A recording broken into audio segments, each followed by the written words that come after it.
ሚካኤል ማለት ሚካ እጹብ ድንቅ ማለት ነው። ኤል ማለት እግዚአብሔር ማለት ነው። ሚካኤል ማለት እጹብ ድንቅ የሆነ እግዚአብሔር ማለት ነው። ይሄ እጹብ ድንቅ የሆነ እግዚአብሔርን እነሆ ስም የተሸከመ መኑ ከማከ እንዳንተ ያለ ማን ነው የተባለ የእግዚአብሔርን ስም የያዘ ቅዱስ ሚካኤል ሁሉ ጊዜ ሊጠብቀን የታመነ ነው። ሁሉ ጊዜ ሊደግፈን የታመነ ነው። ሁሉ ጊዜ ከዲያብሎስ ቁራኛነት ሊያወጣን የታመነ ነው። ሁሉ ጊዜ በክንፉ ሊጋርደን የታመነ ነው። ሁሉ ጊዜ በብርሃን መስቀሉ ሊባርከን የታመነ ነው።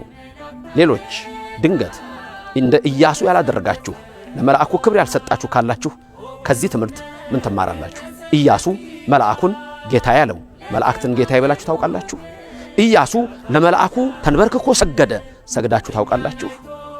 ኢያሱ መልአኩ የቆመበት ቦታ የተቀደሰ ስለሆነ በቅድስናው ስፍራ ጫማ ማውለቅ ስለሚገባ ጫማውን አውልቆ አከበረ። ዛሬ ጫማ አውልቃችሁ ለእግዚአብሔር ክብር መስጠቱበታል?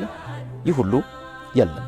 ስለዚህ እግዚአብሔር አምላክ የሰጠን አንድ መንገድ ነችና በዚች መንገድ ውስጥ ሄዳችሁ ይህን ክብር እንድታውና የዘላለም ሕይወት እንድትወርሱ የእግዚአብሔር ቃል ያስተምረናል።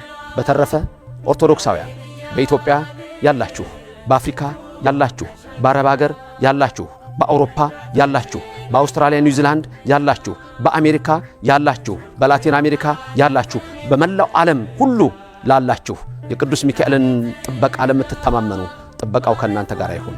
የቅዱስ ሚካኤልን አማላጅነት የምትተማመኑ አማላጅነቱ ከናንተ ጋር ይሁን። ከሚያስፈራ ነገር ሁሉ ይሰውራችሁ።